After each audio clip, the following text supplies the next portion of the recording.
pincang-pincang karena stroke. Tetapi karena tekad yang besar, kemauan yang hebat, ingin menunjukkan begini loh cara memerintah, begini loh cara mensejahterakan rakyat, begini loh cara mengamankan Pancasila, maka penyakitnya itu dikalahkan oleh semangat. Fa'idha azamta fatawakal. Ketika niat sudah dibukukan, semangat dipompakan, maka gerak-gerak terjadi perjuangan yang sangat luar biasa sampai tetes darah yang penghabisan. Dan ternyata Allah tidak dolim, Allah tahu, Allah adil gitu. Demikian perjuangan yang istiqomah ibaratnya. Lawan siapa kalah tidak masalah, lawan siapa kalah tidak masalah, lawan siapa kalah tidak masalah. Tapi keistiqomahan untuk mewujudkan niat itu menimbulkan kekeramatan. Pada saat kekeramatan itu muncul, semua rakyat tahu, semua pimpinan politik tahu, semua jenderal tahu, dan semua bangsa ini tahu bahwa Mas Prabowo memiliki kekeramatan. Pemilu bisa diraih dengan mudah. Daerah yang semula adalah PD sebagai pemenang, demikian mudah dikalahkan oleh Mas Prabowo, Bali dan Jawa Tengah. Karena apa? Allah adil gitu. Ketika Nanjar mengatakan 1,6, yang terjadi malah 1, 2, 3. Oh, jangan lupa subscribe channel ini. Terima kasih sudah menonton. Jadi kabinet nggak mungkin mau maju.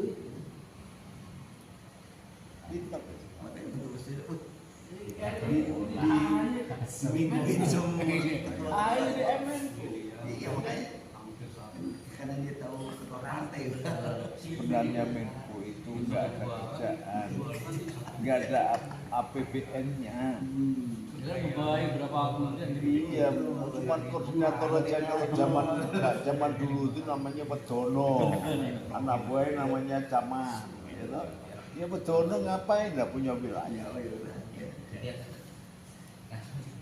Kalau perlu marahin anak buah di bawahnya nih, mungkin menteri yang dia di Justru lahir Pak jadi menteri pertahanan. Agraria, gantinya Aziz. Yusron. Ini banyak nih gini. Badan pertahanan. Keren Bang. Ini era baru. Jadi kita melihat kematangan seorang Prabowo di dalam melaksanakan perintah Al-Quran, bahwa pada saat kita mampu Spartan, stamina dalam kesabaran menghadapi perjuangan dan persoalan atau revolusi, maka dia akan menemukan kemenangan. Ini pernah terjadi ketika Megawati dikuyo-kuyo dalam Orde Baru. Akhirnya Megawati jadi presiden. Nah, Mas Prabowo ini jenderal dikuyo-kuyo oleh sesama jenderal, dikuyo-kuyo oleh Megawati, dikhianati janjinya, kemudian berulang-ulang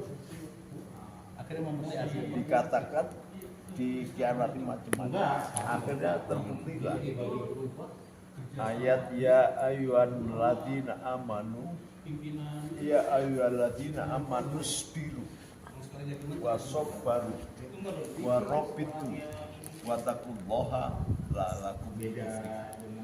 Wahai orang-orang yang beriman, bersabarlah dan tetap di dalam jalan kesabaran. Insya Allah, niscaya aku akan menemukan kemenangan. Itu janji Al-Quran nih, tuflikun, kemenangan.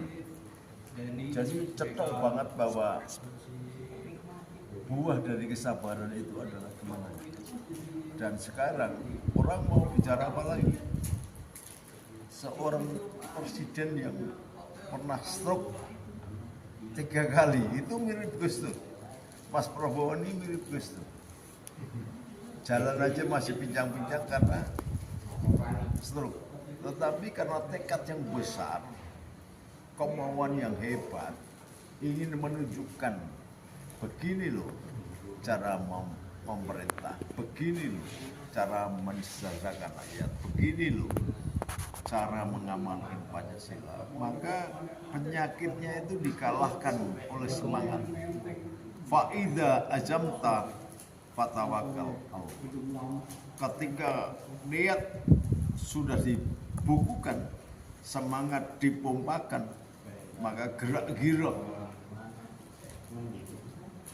terjadi perjuangan yang sangat luar biasa sampai tetes darah yang menghabiskan.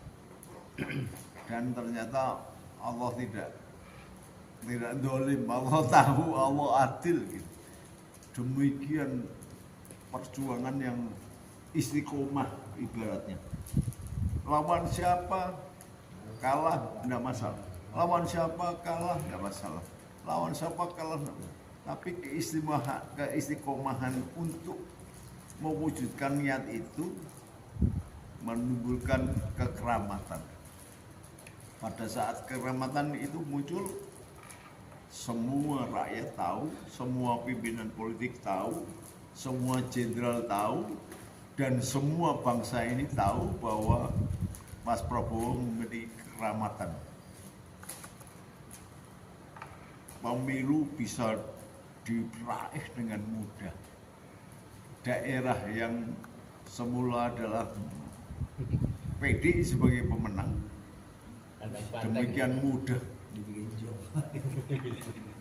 demikian mudah dikalahkan oleh Mas Prabowo. Bali dan Jawa Tengah. Karena apa? Allah adil gitu. Ketika Nanjar mengatakan 1,6, yang terjadi malah sebaliknya. Jadi terlalu merendahkan sehingga fenomena Bambang Pacul muncul bahwa sesungguhnya yang banding asli bukan Nanjar. Karena Bambang Pacul pernah ngomong bandeng dan celeng ya. Sehingga terjadi friksi yang luar biasa. Kalau saja sama-sama berpegang kepada ajaran Bung Karno, nggak akan terjadi begitu. Kalau saya, ketika kesombongan itu mulai muncul, maka di situ kalah. Saya pernah mengatakan, seandainya ini kan sudah selesai pemilu, presiden sudah jadi. Tapi saya pernah mengusulkan kepada seorang tokoh nasional, sebaiknya itu presidennya Mas Prabowo, calon wakil presidennya Mbak Puan. Jadi ketika nanti berlanjut jadi, maka Mbak Puan masih bisa mengamati PDI Perjuangan. Tapi sekarang ini kemudian jadi aneh gitu. Ya mudah-mudahan lah bahwa demokrasi itu berproses, revolusi juga berproses. Tapi orang yang benar-benar melaksanakan kesabaran revolusi itulah Prabowo. Makanya begitu Mas Prabowo selesai pemilu, perhitungan belum dimulai, saya sudah mengatakan selamat Mas Prabowo, Anda menang hari ini. Dan itu cocok jumbuh dengan berbagai item yang saya kemukakan. Kesabaran, sabar, dan kemudian juga cocok dengan ramalan Gus Dur. Mas Prabowo itu akan jadi presiden kalau sudah tua gitu loh. Dan saya saksinya Mas Prabowo memang Gus Dur pernah ngomong orang yang paling ikhlas itu di Indonesia Mas Prabowo.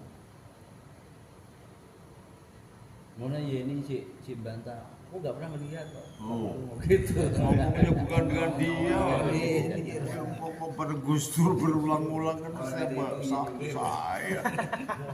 Videonya ada. Tapi itulah mudah-mudahan Mas Prabowo diberikan umur panjang, Amin. sehat. Karena kalau sampai terjadi yang tidak diinginkan, saya yakin Indonesia chaos. Maka kita sama-sama berdoa, meskipun kita tidak terlibat dalam pemerintahan, tetapi sebagai bangsa yang baik mendoakan memimpinnya agar diberikan ridho oleh Allah untuk menemukan kisi-kisi jalan keluar bagaimana membawa biduk yang bernama Indonesia Nusantara ini menuju ke pelabuhan terakhir, yaitu minimal mendekati pelabuhan terakhir, yaitu keadilan bagi seluruh rakyat Indonesia. Karena ini merupakan ampera, merupakan amanat penderitaan rakyat yang sama-sama kita junjung, sama-sama kita harapkan. Orang sekarang sudah mulai lupa apa itu ampera. Padahal amanat penderitaan rakyat. Ya, mudah-mudahan melihat Mas Prabowo jadi presiden aja sudah ayem saya. Cocok kan. Sudah ayem.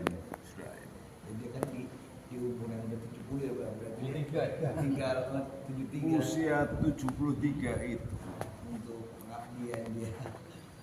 adalah Amal. angka 10. 7 sama 3, 10. Nah, Berarti kosong. Artinya kosong adalah dia sudah berhasil menyingkirkan Dunia. kubu dunia. Wayan saunal akhirah. Dia sudah mencapai titik selesai. Nah, seorang untuk menjadi pemimpin harus selesai dengan dirinya sendiri. Dari sisi mana? Mas Prabowo sudah tidak berpikir ekonomi, sudah kaya dari muda, sudah kaya. Ia menunjukkan kepemimpinan yang disegani dan berwibawa. Jadi seorang presiden yang berwibawa itu saya melihat kayak Pak Harto dan Bung Karno. Dua orang. Dari Prabowo ini bisa menyamai. Jadi antara Bung Karno dan Pak Harto tambah Gus Dur itulah Mas Prabowo. Nah, karena sebenarnya Mas Prabowo itu lembut karena saya kenal dekat. Dan semula sudah nggak mau jadi presiden. Saya bersama istri saya ke Ambalang dan minta agar Mas Prabowo nyalon jadi presiden. Loh, saya itu kalah terus saya sampai kasihan gitu. Ternyata dia luar biasa sahabat. Istiqomah. Nah, kata-kata istiqomah itu menimbulkan kekeramatan. Karena kekeramatan itu lahir karena istiqomah. makanya bisa dapat istri dia. Makanya bisa dapat istri. Iya, balik ya. Mau di Sebenarnya nggak cerai itu ya.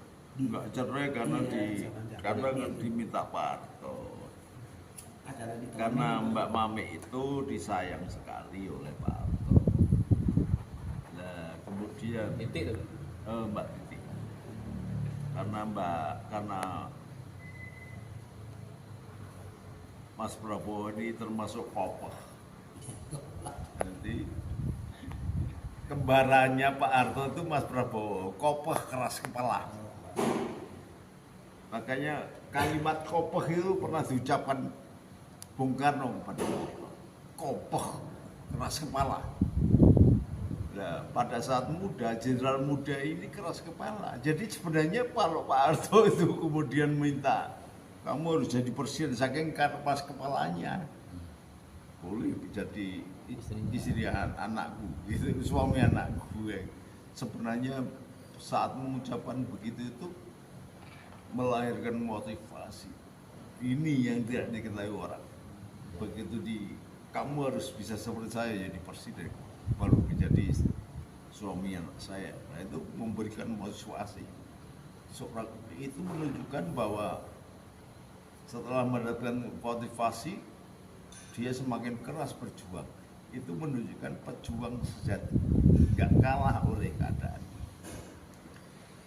Sudah susah mencari orang seperti itu. Nah, saya sejak lama bersahabat dengan Mas Prabowo. Ketika nyalon jadi wakil presiden malah datang ke pesantren saya.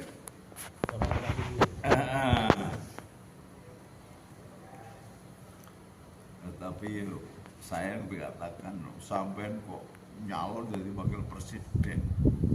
Harusnya presidennya sampean, wakilnya Mbak Mega, saya bilang gitu. Tapi pesantren Sopotungan masih kecil.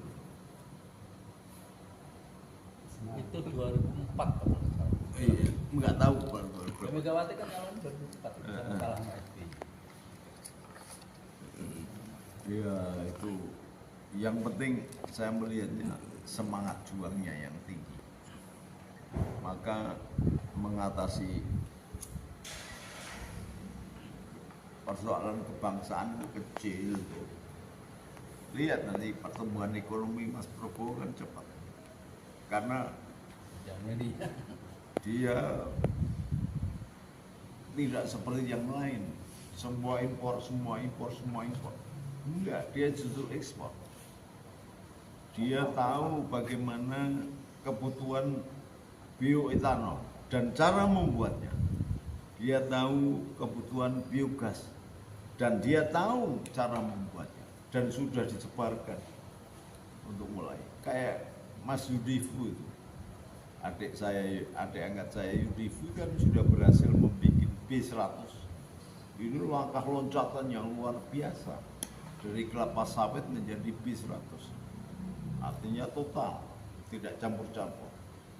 Nah, orang-orang cerdas itu kemudian biasanya memberikan peluang bagi anak-anak bangsa yang cerdas pula untuk menyelesaikan persoalan kebangsaan.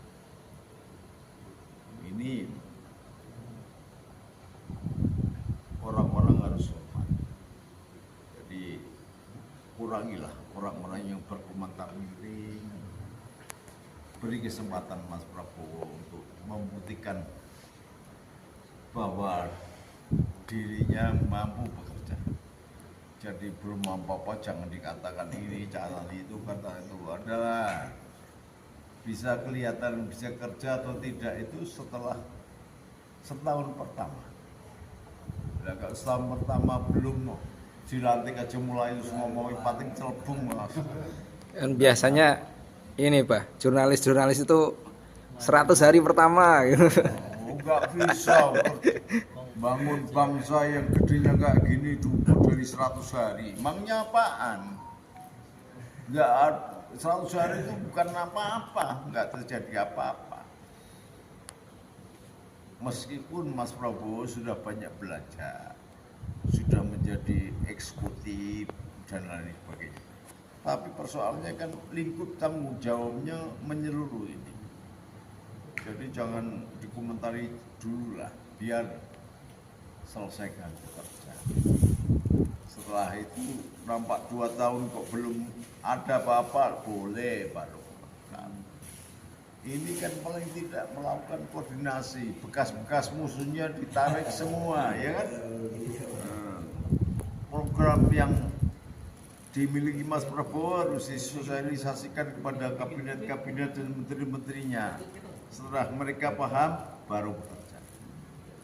Itu akan bagus. Dan saya yakin melihat personil kabinet yang masuk kabinet ini orang-orang hebat, orang-orang hebat. Tidak seperti kabinetnya Mas Jokowi. Mohon maaf, yang bekerja kan cuma Menteri PUPR, Menteri Keuangan, ya kan? Yang lain mana? Enggak menunjukkan sebuah kinerja yang signifikan.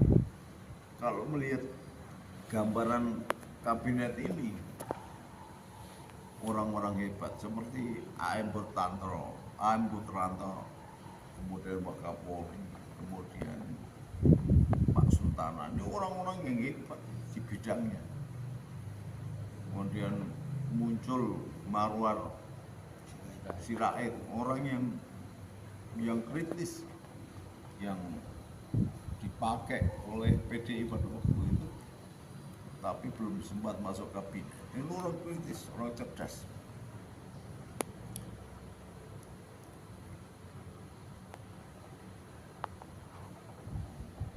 Kayak Pak Sri Mulyani, orang hebat. Jadi melihat konfigurasinya nampaknya jauh lebih baik nampaknya, karena BUMN masih Erick Thohir, dan Erick Thohir ketika zaman kabinetnya masuk kabinetnya Jokowi termasuk menunjukkan kinerja yang hebat. Karenanya BUMN-nya masih Pak Bola aja dipegang oleh Erick Thohir maju, nggak ada ceritanya Indonesia masuk babak 3 ya. sepak bola bisa masuk kawasan internasional kan ke sana. Hanya karena Pak Alawi itu jadi wasit. Kemarin itu Alkaban itu Pak Alawi. Jadi udah gak berani main di Senayan Pak. Kalau untuk Menteri Agama bagaimana Pak? Kemarin masih di BK Pak. Ketua Dewan Ekonomi Nasionalnya Pak Luhut Pak. Pas. Dia. Apalagi Luhut, bagaimanapun juga kematangan umur beliau itu sudah terbukti. Zaman Gus Dur aja dipanggil Gus Dur untuk jadi menteri. Luhut Udah mau istirahat lagi. Ya, Luhut itu orang yang jenderal terkaya, jenderal paling kaya. Nah, kenapa ditarik oleh Prabowo? Karena dia hormat kepada seniornya. Luhut itu seniornya. Jadi waktu Mas Luhut ini mayor, Mas Prabowo kapten. Dan yang menyelamatkan Mas Prabowo dari kemelut-kemelut tertentu Mas Luhut. Sekarang Mas Luhut tidak butuh apa-apa, kaya raya. Saat ini Mas Luhut harusnya memusatkan pengabdiannya untuk bangsa dan negara, sehingga kita bisa memiliki harapan bahwa 5 tahun ke depan pada pemerintahan Prabowo kedua itu akan melakukan percepatan, dan yang kita harapkan omongannya Mas Prabowo untuk menjadikan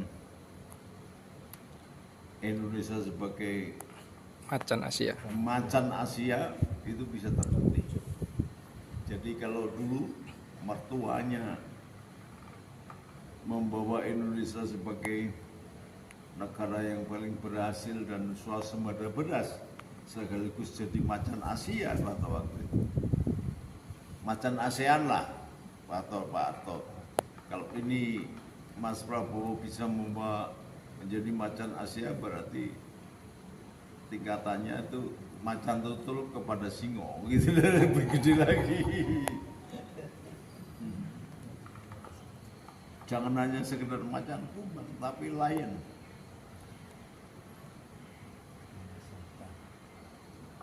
Dan begitu pelantikan, hampir seluruh rakyat Indonesia itu merasa bangga. Gitu.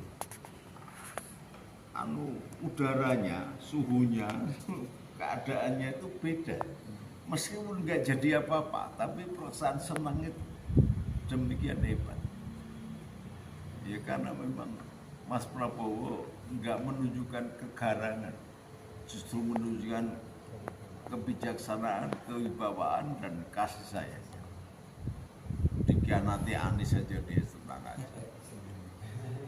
Jokowi mau naik komisi sekarang nggak boleh. Apa? Malah dianterin itu Pak Jokowi kan pulangnya mau naik yang ini kapal yang biasa lah, yang komersial itu nggak boleh, malah disuruh naik Jet pribadi dia. yang negaraan itu yang jadi Pak Prabowo. Ya artinya ketika seseorang menghormati orang yang berpangkat dan sudah tidak menjabat lagi, itu adalah orang baik. Karena hadis Rasulullah, kita harus memberikan respek dan belas kasihan kepada satu pejabat yang tidak menjabat lagi, ulama yang kehilangan ilmunya, orang kaya yang jatuh miskin. Itu sunnah, hadis Rasul. Kita harus menghormat, respek, dan belas kasih kepada pejabat yang kehilangan jabatan. 2, orang kaya yang jatuh miskin. 3, orang berilmu yang hilang ilmunya karena sesuatu hal. Nah, jadi sebenarnya kita juga harus sesungguhnya mengasihani kayak model Mas Amin Rais itu ilmunya kehilangan ilmu. Jadi jangan banget-banget kita menghina. Karena itu hadis Rasul begitu. Ya, mudah-mudahan apa sah istirahat sudah selesai.